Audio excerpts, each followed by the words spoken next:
They won't say it openly, but you sense it, the shift in the air, the sudden quiet when you enter the room. Eyes glance away, voices lower, laughter fades. You stand there wondering, what did I do wrong? But it's never about what you said or did. It's about who you are. More precisely, what your very presence stirs inside others. You've been labeled before too intense, too silent, too much to handle, or too deep to understand. Your energy doesn't just enter a room, it lingers. Mysterious and unsettling. But what if, like Carl Jung believed, your presence isn't a problem, it's a revelation? You carry something beyond charm or magnetism, a clarity, a psychological force, a calm stillness that strips away pretense and makes others uneasy, not because you're dangerous, but because you're genuine. You don't play roles.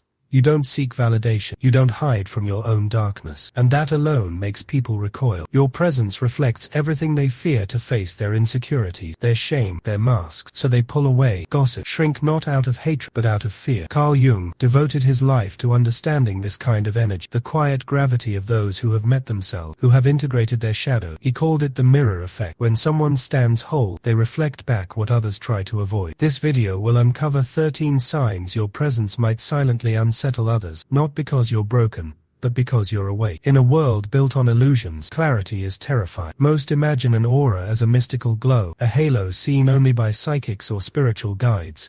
But Jung saw it different. To him, your aura isn't light or color, it's a psychological field, an invisible force, shaped by the unconscious mind. He believed every person radiates a silent influence, a psychic gravity extending beyond words, expressions, or intentions. This field is constantly shaped by the parts of you you hide, deny, or repress. Your aura is not formed by who you pretend to be, but by who you truly are, especially the parts you've had the courage to face. When you confront your shadow, when you integrate your trauma, your flaws, and your truth, something shifts inside you energetically. You stop chasing approval. You stop leaking neediness. You stop bending yourself just to fit in. And in that quiet transformation, your presence begins to carry undeniable weight. Not loud or aggressive, but profound and real. You become someone people feel before they understand. Someone who doesn't need many words, because your silence speaks volumes. Someone whose energy exposes others, not by intention, but because it resonates with the parts they hide. Jung called this power the unconscious. It's the unseen depth that shapes who you are and how you move through the world. It's why some people are drawn to you and why others retreat. Your energy doesn't just fill a space,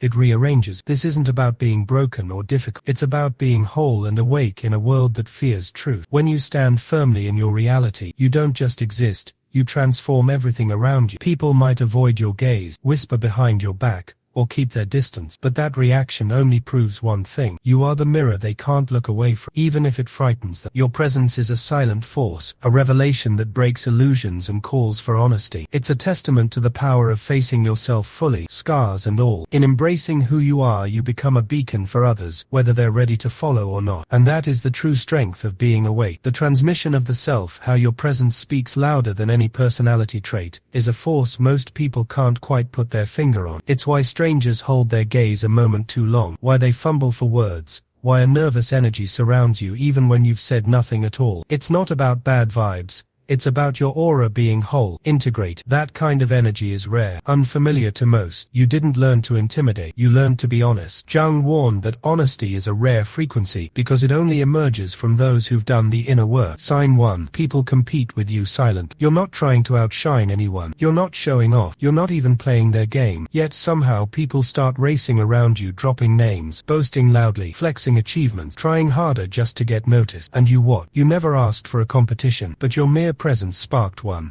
Jung believed that those who carry integrated energy born from inner harmony, unsettle those whose identity depends on comparison. Your confidence isn't loud or performative. You're not pushing to dominate. You're simply clear, and clarity triggers panic in insecure people. They feel compelled to prove themselves, not because you challenge them directly, but because your existence threatens the stories they tell themselves. To the ego, your calmness is a threat. Your stillness feels like power. Your detachment looks like superiority. So the ego scrambles stumbles, it competes, trying to reclaim ground it never truly lost. That's why you'll notice people subtly trying to outdo you, interrupt you, or become defensive when you speak a simple truth. It's never really about you. It's about their ego fighting to protect its fragile identity. You're not stirring rivalry. You're sparking a realization. Confidence can exist without noise. That kind of presence is authentic. It can't be fake. You don't play their game because you've already stepped beyond it, and those trapped in illusions of winning can't help but see your presence as a silent threat. Sign 2. Your presence kills small talk instantly. You're not rude. You nod. You smile. You respond politely. But somehow, the moment someone tries to engage in surface-level chatter, the energy drops. The conversation thins out. The room quiets. People sense it even if they can't explain why. You're not cold, you're real. And your energy simply can't fake superficiality. Jung believed people deeply connected to their unconscious develop what he called psychological attunement, a natural sensitivity to authenticity versus pretense. That sensitivity isn't spoken. It radiates from your aura. You don't have to say this feels fake because your presence already communicates it without words. The weather talk, the latest gossip, the rehearsed pleasantries, they don't match your frequency. Your presence demands depth not through words, but through the energy you carry. This is why people might grow quiet, change topics, or withdraw from conversations with you. It's not because you've rejected them, but because the energy you bring exposes the shallowness around. You don't push for profound talks, but your inner alignment makes shallow interactions impossible. When your presence calls for realness, it forces others to confront their own masks, or risk feeling exposed. That's uncomfortable, yes, but it's also a gift, a nudge toward honesty in a world that so often settles for surface. In essence, your energy isn't just about who you are, but what you reflect back to others. It's a silent transmission of self, a psychological vibration that says, I am whole, I am real, I am not afraid. And in a world hungry for truth, that frequency is both rare and unsettling. People feel your presence not through noise, but through contrast. Their subconscious picks up on it the way your stillness calls out their chaos, your calm exposes their act. And so they retreat. Conversations falter, words stumble, silence settles, or they simply walk away, uneasy. They say you're intense, but it's not intensity, it's alignment. You've spent time alone in silence. You've faced your shadow, asked the hard questions most avoid. Now your presence carries weight, not arrogance, but the quiet gravity of someone who values truth over noise. In a world addicted to distraction, that energy kills scripts, ends performances, and reveals the emptiness between words. That's where honesty begins.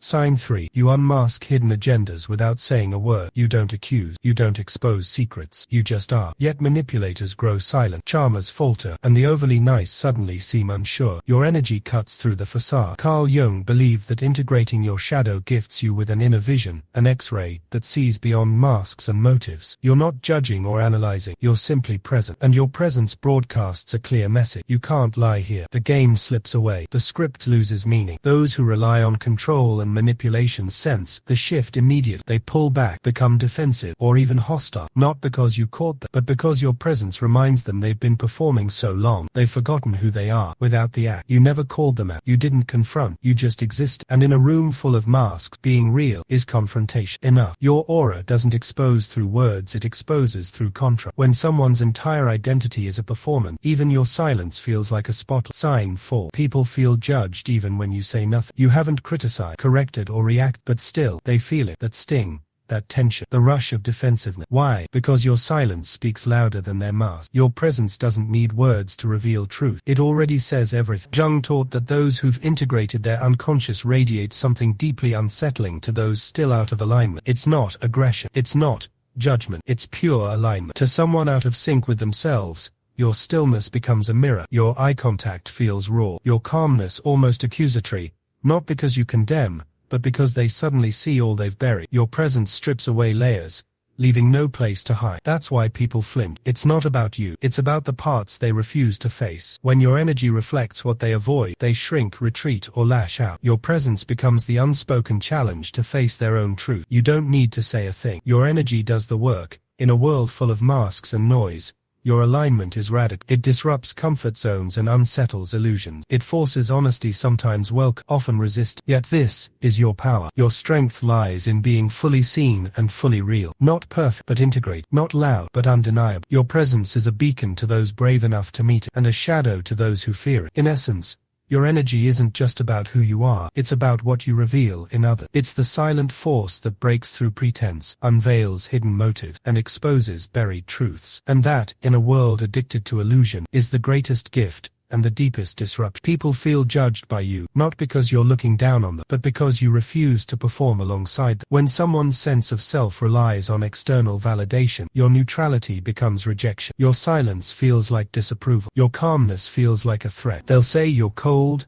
distant, unfriendly, but what they really mean is you stir emotions they aren't ready to face. You don't need to speak to challenge someone. Your very presence creates a contrast between who they are and who they pretend to be, and that contrast doesn't lie. It lingers long after the conversation ends. Sign 5. You trigger envy without trying. You're not seeking approval or competing. You barely talk about yourself, yet somehow you become a target. The side glances, the passive-aggressive remark, the fake compliments dripping with tension. You can feel it. The unspoken resentment from people who barely know you. Carl Jung believed that when someone is truly aligned within, radiating peace without seeking permission, they unconsciously challenge those who are not. Your calm intimidates the anxious. Your confidence feels like arrogance to those secretly doubting themselves. Your authenticity offends those still hiding behind masks, not because you do anything wrong, but because your existence reflects what they refuse to be. You don't need to utter a word. Your energy already declares, I have faced myself. And for those running from their reflection, that truth stings. You'll notice how your strengths get twisted into flaws. They call your peace detachment, your clarity self-righteousness, your solitude arrogant. But it's never about you. It's about what they see in themselves. You are a mirror, and mirrors don't lie. You trigger envy, not because you're perfect, but because you carry something rare. Inner wholeness. In a world broken by fragmentation, that wholeness isn't just noticed, it's deeply felt. And what's felt can't be ignored. Sign 6. People behave differently when you enter a room. Before you arrive, laughter filled the air. Stories flowed. Energy was high. Someone owned the space. Then you walked in, and everything shifted. The volume dropped. The mood changed. Postures stiffened. Even the air felt heavier. And you said nothing. Carl Jung believed that those who carry integrated present selves forged in shadow and truth disrupt the performances of others simply by existing. You don't have to confront anyone. Your presence alone unsettles. You bring a different energy, one that doesn't chase attention, one that doesn't plead for belonging, one that doesn't need to impress to feel valid. That energy creates contrast. Suddenly, the loudest person is quiet. The self-appointed leader stumbles over words. The group dynamic that felt so secure feels shaky, uncertain, exposed. Why? Because you refuse to play their script. You don't play their social game. Your presence strips away illusions without lifting a finger. It exposes the gaps in their performance. It unsettles because it's real, calm, clear, unshakable. And in that stillness you hold space for truth, whether others want to see it or not. You don't need to try, you just are. And that alone changes everything. Not performing makes their act painfully obvious. They can't explain why they feel different around you, but they do, and it's not fear, it's pressure. The silent pressure of facing reality. Your presence doesn't demand truth, it generates it. In a world full of masks, that kind of presence doesn't just stand out, it shifts the entire atmosphere. Sign 7. Fake authority feels threatened by you. You've seen it, the change in posture, the sudden defensiveness, the way the so-called leaders correct you even when you didn't challenge them. Sometimes they ignore you, exclude you, pretend you don't exist. Your presence unsettles them because it makes them feel less in control. Carl Jung taught that real power comes from within, from integration, not domination. When someone with true power walks in, those who rely on status and hierarchy notice immediately. You don't bow to invisible rule. You don't shrink to make others feel bigger. You don't hand over respect based on titles or role. That alone terrifies those dependent on validation. You haven't broken any rule. You simply don't need rules to define you. Your quiet self-assurance shakes those who built their authority on image. It's not rebellion, it's self-possession. In places where compliance rules, your presence feels like resistance. You'll notice how some authority figures try subtle tests undermining you, talking over you, minimizing your presence, but none of it sticks because your power isn't a show. It's psychological. Psychological power doesn't flinch. You don't need to shout or prove yourself. You just need to be fully present. And those pretending to lead feel it because your presence says,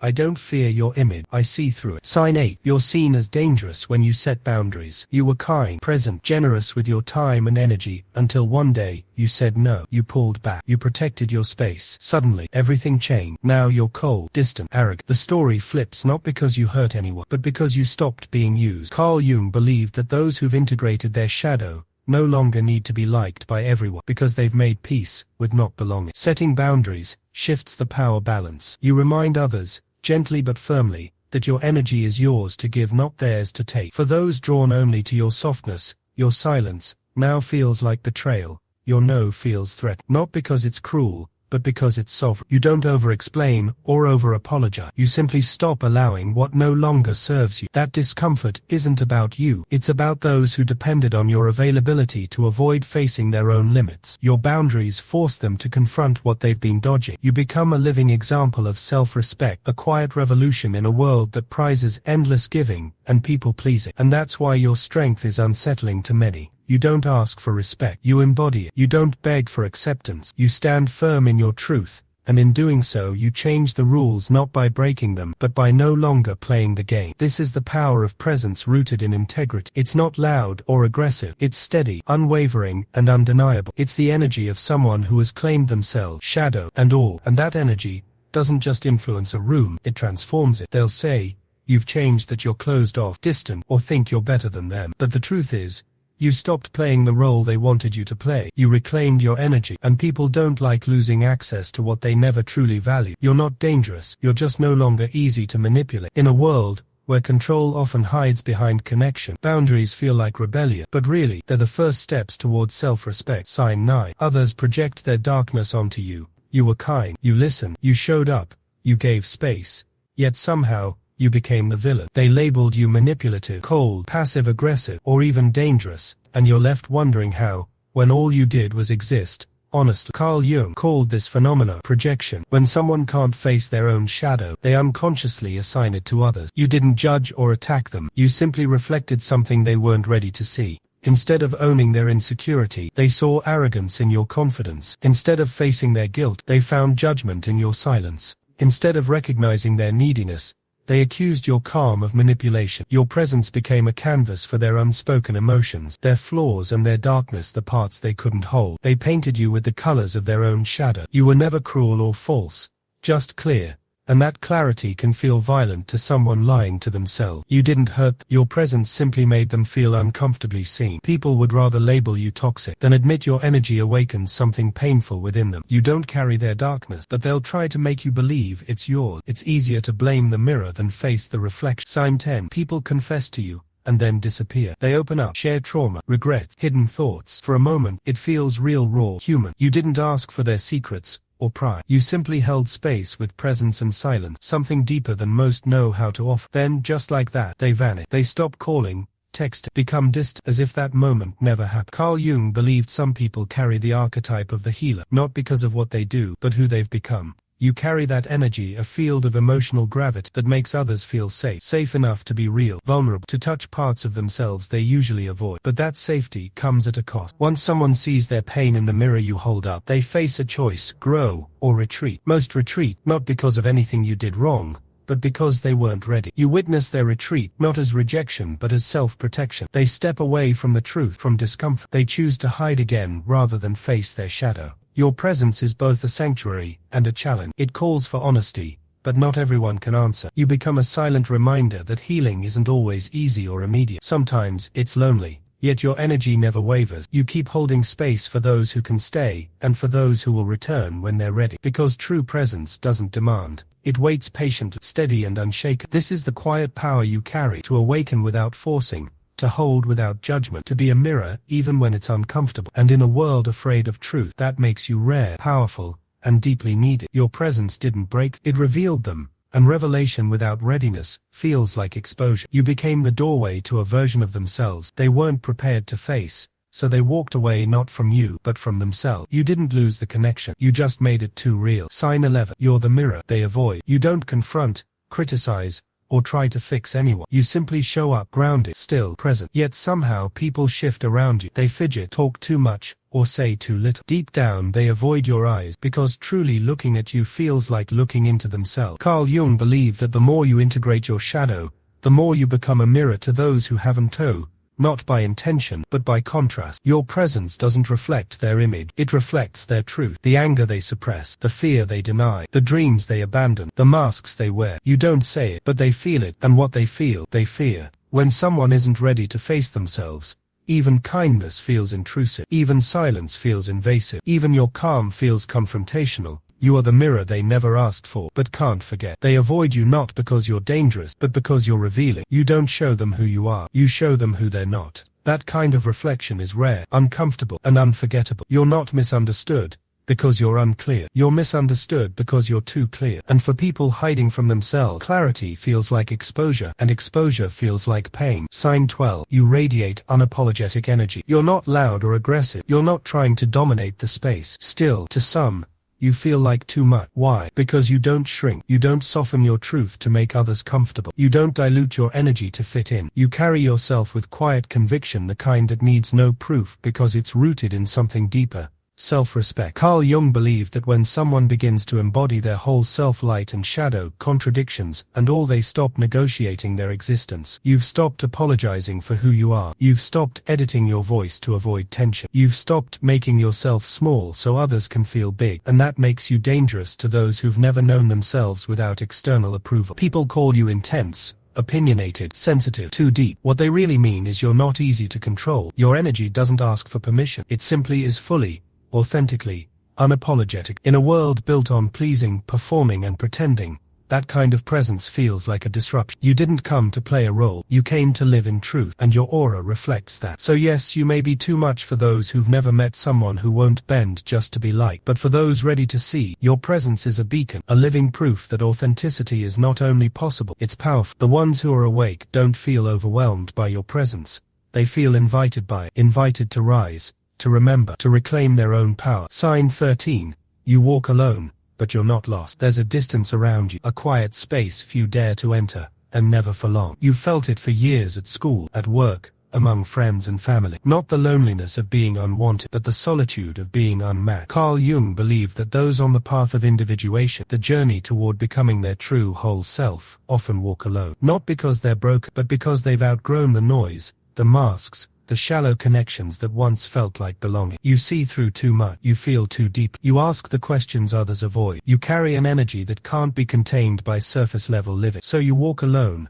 but not in sadness, in sovereignty. Because solitude isn't a punishment, it's a sign. A sign you no longer chase closeness, just to escape yourself. A sign your inner world has become enough. A sign your path isn't crowded, because it was never meant to be. People misread you. They call you distant, guarded. But the truth is, you're just rare. Rare souls don't travel in pack. They walk the edges, the in-between, the quiet roads where depth is the only companion. You're not lost. You're not behind. You're not too late. You're just ahead of the timeline, already living the kind of truth most people never touch. And that kind of walk is meant to be quiet, so maybe now it makes sense. The silence when you enter the room, the subtle glances, the tension, the distance that always seems to follow. It was never really about your words, your tone, or your choices. It was your presence, your stillness, your clarity, your refusal to perform. You didn't mean to threaten anyone. You weren't trying to provoke. You were just awake in a world still half asleep. Carl Jung said awakening begins the moment you confront yourself, not the version you show the world, but the raw, unfiltered truth beneath the mask. And you did that. You walked through your shadow, faced your chaos, reclaimed your soul. When you returned, you glowed differently, not louder, not brighter, but real. And real is rare. Real is confronting. Real makes people squirm because it reflects everything they're not ready to see. You were never too much. You were never the villain. You were simply a mirror to those still hiding from their own reflection. You didn't carry darkness. You carried light. But light entering a dark room doesn't always get applause. Sometimes it gets attacked, misunderstood, pushed away because it exposes what was meant to stay hidden. But don't dim, don't shrink, don't apologize for the light you carry. Because awakening isn't about fitting in, it's about standing out quietly, deeply, unapologetically. You walk alone, yes, but in that solitude, you are whole, you are free, and you are exactly where you're meant to be. The truth you carry is powerful, so powerful, it can make you feel alone. But that solitude isn't a curse. It's proof you're becoming whole. Not everyone will understand you. Not everyone is meant to. Your path isn't paved with approval. It's forged through awakening. When they call you intense, intimidating, or too much, smile. Know that you weren't here to soothe their discomfort. You're here to remind them what truth feels like. Your presence challenges the comfortable illusions they cling to. It shakes their foundations, because you live a reality they've yet to face. You speak without words, move without noise, and shine without permission. You carry a fire that refuses to be dimmed. That fire is the essence of your authenticity. It's the voice of your soul speaking loud and clear, even when the world tries to hush it. Your journey isn't about blending in. It's about standing tall in your truth, even when it sets you apart. You aren't here to fit their molds or meet their expectations. You are here to be real, raw and unapologetically yourself. And that kind of presence doesn't just exist, it transforms. It awakens hidden parts, stirs dormant courage, and lights the way for others brave enough to follow. So embrace the loneliness that comes with clarity. Celebrate the distance that comes with integrity. Because every step you take away from the familiar is a step closer to your true self. Remember, the world needs your kind of light, the kind that disrupts, challenges, and heals. You are not too much. You are enough. And the truth you carry is exactly what this world has been waiting for.